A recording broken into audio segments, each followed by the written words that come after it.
Something invisible is living inside you right now. Not all of it is bad, but some of it can make you seriously sick.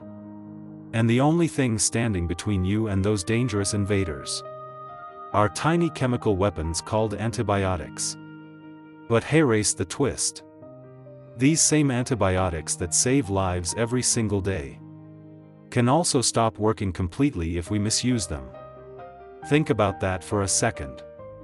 A drug powerful enough to save your life can become useless just because of how it's used. So today, we're not just scratching the surface. We're going deep. By the end of this video, you won't just know antibiotics. You'll understand them in a way most people never do. Antibiotics are one of the greatest discoveries in human history. Before they existed, the world was a very different, and much more dangerous, place. A simple cut while playing outside could turn into a deadly infection. A tooth infection could spread to the brain. Childbirth infections killed countless women.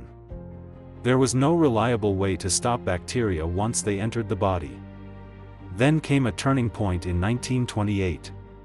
A scientist named Alexander Fleming noticed something unusual in his lab. A mold had accidentally contaminated his bacterial culture. And around that mold, the bacteria were dying. That mold led to the discovery of penicillin, the first true antibiotic. That single observation changed medicine forever. It opened the door to a new era where infections could be treated, controlled, and cured. Millions of lives have been saved since then. And continue to be saved every day. But let's bring it back to basics. What exactly are antibiotics? In simple terms, antibiotics are drugs that either kill bacteria or stop them from growing and multiplying. That's it. But here's the part many people get wrong. Antibiotics only work against bacteria. They do not work against viruses. So when you have conditions like common cold, flu, most sore throats, COVID-like viral infections, antibiotics will do absolutely nothing to cure them. In fact, using antibiotics in these situations can do more harm than good.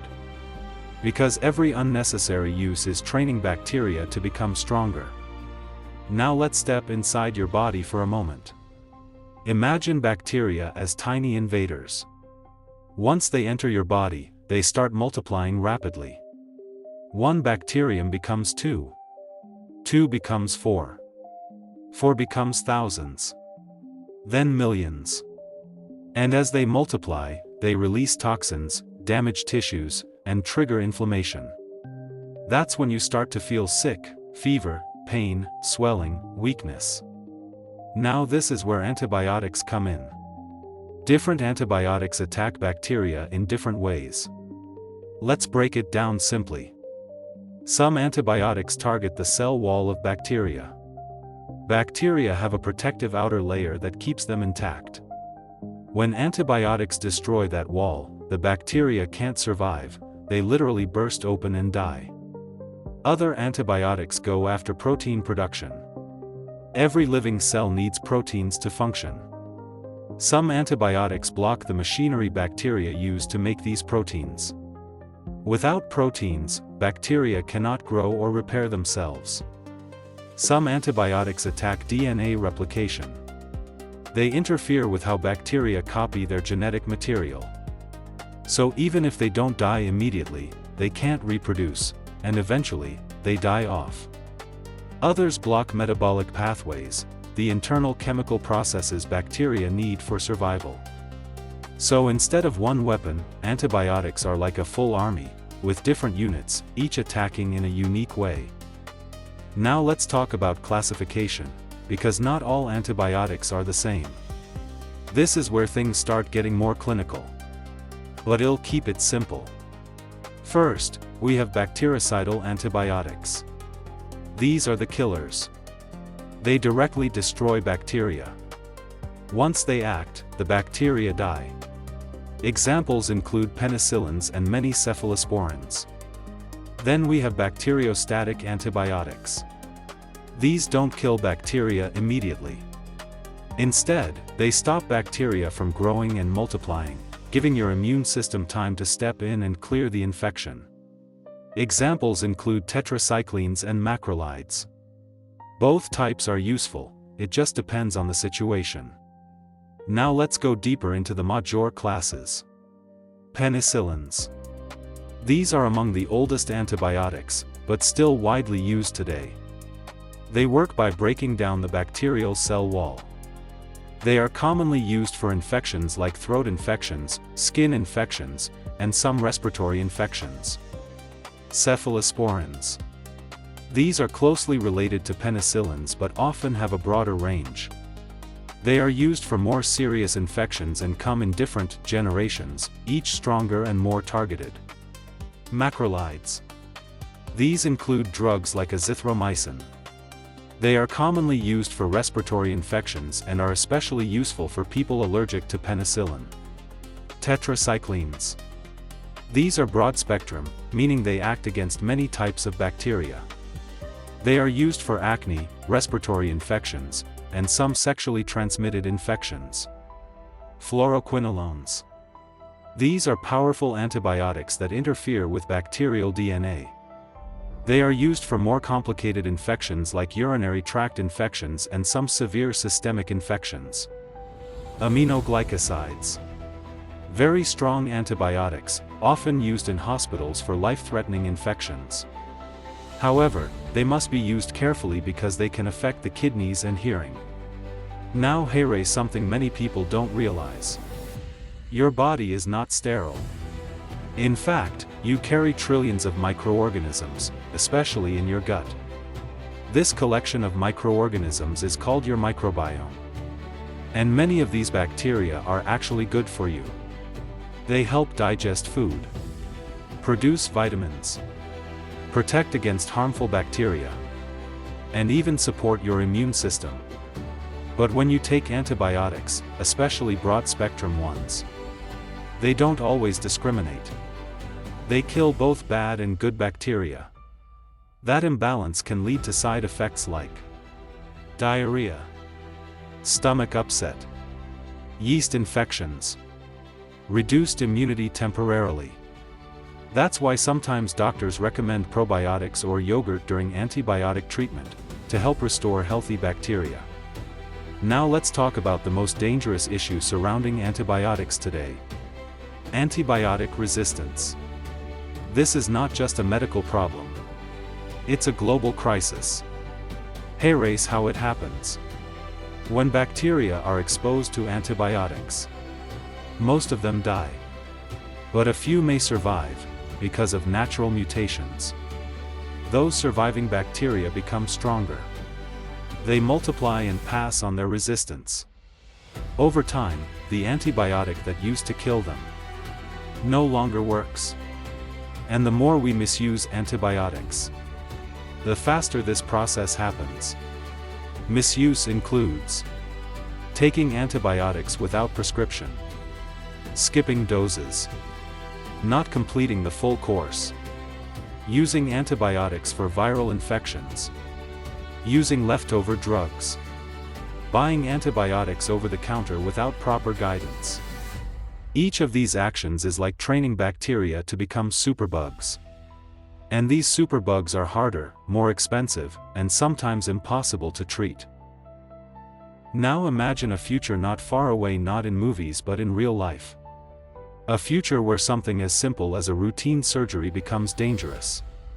Where doctors hesitate before performing basic procedures, not because they lack skill, but because infection risk is too high. A future where a small wound, something that today you would ignore, becomes life-threatening. Where a child's ear infection or a simple throat infection no longer responds to treatment. And where the medicines we once trusted completely no longer work the way they used to. That future is not science fiction. It is not a warning meant to scare you for effect. It is already beginning. In hospitals, in communities, in countries around the world, bacteria are slowly changing. They are adapting. They are learning how to survive the very drugs designed to kill them. And that is why everything we've discussed so far is not just knowledge, it is responsibility. Because antibiotics are not just another group of medications. They are one of the pillars of modern medicine. Without them, we lose the ability to safely treat infections, support surgeries, protect cancer patients during chemotherapy, and even manage childbirth complications. So when we talk about antibiotic misuse, we are not talking about a small issue. We are talking about the future of healthcare itself. So what can you actually do? Because at this point, understanding is not enough. Action is what matters. The first and most important rule is simple. Use antibiotics responsibly. Not emotionally. Not based on advice from friends or family. Not based on assumptions. But based on proper medical guidance. Only take antibiotics when they are prescribed by a qualified healthcare professional. Not because you feel like it might help. Not because you want a quick fix. But because a proper diagnosis has confirmed that bacteria are actually the cause. This distinction alone, between bacterial and viral infections, is one of the most important concepts in medicine. And yet, it is where most misuse begins. Next principle. Follow the exact dosage and timing.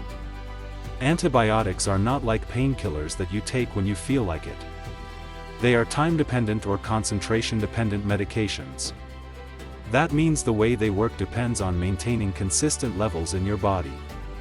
Missing doses or taking them irregularly gives bacteria a survival advantage. It is like starting a battle and then occasionally putting down your weapon. The bacteria don't just survive, they adapt. Then comes one of the most ignored but critical instructions. Complete the full course. Even if you feel better. This is where many people make a serious mistake. Because improvement in symptoms does not always mean eradication of infection. What usually happens is this. The strongest and most active bacteria are killed first. Your symptoms improve. You feel better. But a small number of bacteria may still remain in your body. If you stop treatment early, those surviving bacteria get a second chance. And this time they are stronger. More resistant. Harder to kill. This is how recurrent infections and antibiotic resistance begin. Next. Never share your medication. Because antibiotics are not universal solutions. The drug that works for your infection may be completely wrong for someone else. Different bacteria require different antibiotics. Different doses. Different durations. Sharing medication is like giving someone your prescription glasses and expecting them to see clearly, even if they have a completely different eye problem. It simply doesn't work. Also, never self-medicate. This is becoming more common, especially where antibiotics are easily accessible. But self-medication removes the most important step in treatment, proper diagnosis. Without diagnosis, you are guessing. And in medicine, guessing can lead to resistance, complications, or treatment failure. And finally, always ask questions. Understand what you are taking and why. You are not supposed to be passive in your own healthcare. Ask, why am I taking this antibiotic? How long should I take it? What should I expect? What should I avoid while on it? Because informed patients make better health decisions. And better decisions save lives. Now let's slow everything down and really focus on something very important. Because this is where most misunderstandings about antibiotics actually begin. There are many beliefs about antibiotics that people repeat every day, online, at home, in conversations, even in casual advice from friends. The problem is that repetition does not make something medically correct. And when it comes to antibiotics, misinformation doesn't just confuse people, it can directly contribute to treatment failure and long-term resistance. So let's carefully break down these common myths, one by one, and rebuild understanding from a professional medical perspective. The first myth says, antibiotics cure everything. This is one of the most widespread misconceptions in healthcare. Many people see antibiotics as a general, healing solution for any form of sickness, fever, pain, weakness, infection, or even just feeling unwell. But medically, this is incorrect. Antibiotics are not general-purpose drugs. They are highly targeted antimicrobial agents designed specifically to act against bacteria only. They do not work on viruses. They do not treat inflammation by itself. They do not relieve pain as a primary function. And they do not improve general weakness or fatigue. So when someone uses antibiotics for conditions like viral flu, common cold, or most sore throats, the drug is not addressing the actual cause of illness. Instead, what happens is this: unnecessary exposure of bacteria in the body to antibiotics. And this is where the real danger begins. Because every time antibiotics are used without need, bacteria in the environment are indirectly exposed to drug pressure. And bacteria are living organisms, they respond to pressure by adapting. Over time, this contributes to a global issue known as antibiotic resistance, where drugs become less effective against infections they once easily treated. So antibiotics are not universal remedies. They are precise medical tools, and like all precise tools, they must be used for the correct purpose. The second myth says, if I feel better, I can stop taking antibiotics. This is one of the most clinically dangerous habits. Feeling better is not the same as being cured. When antibiotic treatment begins, the most active and sensitive bacteria are usually the first to be destroyed. As their numbers reduce, symptoms like fever, pain, swelling, or discomfort begin to improve. This creates a false sense of recovery. But inside the body, the situation may be different. Not all bacteria are eliminated at the same time. A small population may survive initial treatment, often the stronger or more resistant organisms. If treatment is stopped too early, these surviving bacteria are left unchecked. And biologically, something important happens next. They begin to multiply again. But this time, they are not the same as before. They are often more resilient because they have survived exposure to the drug. This increases the likelihood of recurrence, treatment failure, or even resistance development. So completing the full prescribed course is not just a routine instruction, it is part of the biological strategy to fully eliminate infection and prevent relapse. The third myth says, stronger antibiotics are always better. This is a misunderstanding of how medicine actually works. In pharmacology, effectiveness is not determined by strength alone. It is determined by appropriateness. An antibiotic is selected based on the type of bacteria suspected or identified, the site of infection, patient factors such as age, immunity, and kidney/liver function, sensitivity patterns of bacteria in the region. A stronger antibiotic is not automatically a better choice. In fact, using a broad or powerful antibiotic when it is not needed can cause significant harm. It can disrupt normal beneficial bacteria in the body, increase side effects, promote faster resistance development, reduce future treatment options. So in rational medicine, the goal is not to use the most powerful drug, but the most suitable one. Precision always matters more than intensity. The fourth myth says, antibiotics prevent infections. This is partially misunderstood and often misapplied. Antibiotics are not general preventive supplements. They are not designed for routine use to avoid getting sick. However, in specific clinical situations, antibiotics may be used prophylactically, meaning to prevent infection before it occurs. These situations include certain surgical procedures, high-risk wounds, or patients with severely weakened immune systems. But this is always based on medical evaluation, carefully timed, strictly controlled, limited in duration. It is never a self-directed practice. Using antibiotics casually for prevention increases unnecessary exposure and contributes to resistance without meaningful benefit. Now that these myths are clear, let's go deeper into something even more important: the actual biological reality of how antibiotics work in the body. Antibiotics do not act in isolation. The human body is not a passive environment where drugs work alone. It is an active, highly coordinated biological system. When an infection occurs, antibiotics play one major role: they reduce the bacterial load. This means they decrease the number of harmful bacteria in the body, slow their growth, or directly kill them depending on the drug mechanism. But that is not the full story. Your immune system is the second and equally important part of the healing process. Once antibiotics reduce the bacterial population, the immune system takes over.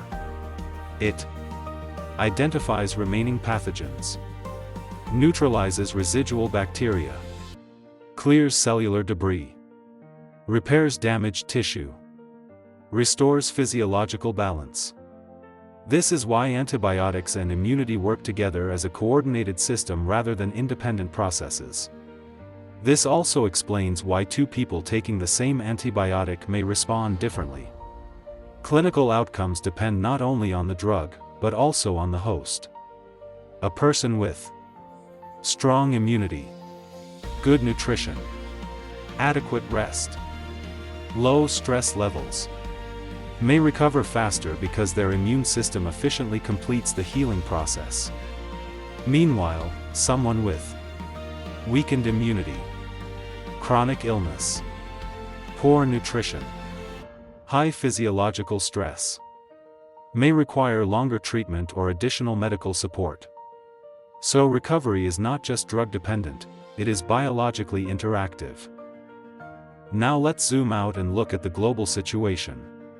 Across the world, researchers are continuously working to develop new antibiotics. These include new drug classes, new molecular mechanisms, and advanced therapeutic strategies designed to overcome resistant organisms. However, there is a growing imbalance. Bacteria are evolving. And they are evolving at a speed that challenges modern drug development. Every time antibiotics are misused, underused, or overused, bacteria are given opportunities to adapt. They undergo genetic changes, develop resistance mechanisms, and pass these traits to future generations. This creates a global phenomenon known as antibiotic resistance. And this is not a theoretical issue. It is already happening in hospitals and communities worldwide. Infections that were once simple to treat are becoming harder, longer, and more expensive to manage. In severe cases, treatment options become limited or ineffective. This is why antibiotic resistance is now recognized as one of the most serious global health threats of the modern era, not because medicine is failing, but because its effectiveness is being reduced through improper use. This leads to a critical conclusion. Preserving antibiotics is not just a medical responsibility, it is a global one. Every decision matters. Every prescription written. Every dose taken correctly. Every course completed fully. Every unnecessary use avoided. Each action either contributes to preserving effectiveness or accelerating resistance. There is no neutral position. So when you are given antibiotics, pause, not out of fear, but out of understanding. Because what you are taking is not just a medication. It is part of a delicate biological balance between humans and microorganisms. Between treatment and resistance. Between medical progress and microbial adaptation. And the way you handle that responsibility matters more than most people realize. Use antibiotics wisely. Respect them. Understand them. Because they are not ordinary drugs. They are one of the most powerful tools ever created in medicine to protect human life. And the truth is simple but serious. One day, your life, or someone else's life, may depend on whether they still work. If you found this helpful and you want more simple, deep, and powerful medical education like this, then you already know what to do. Subscribe to Pharm Geraldinho TV, where complex medical topics are broken down into clear, practical knowledge you can actually understand and use in real life. Like this video, share it with someone who needs it, and drop a comment. This is Pharm Geraldinho TV, where knowledge saves lives.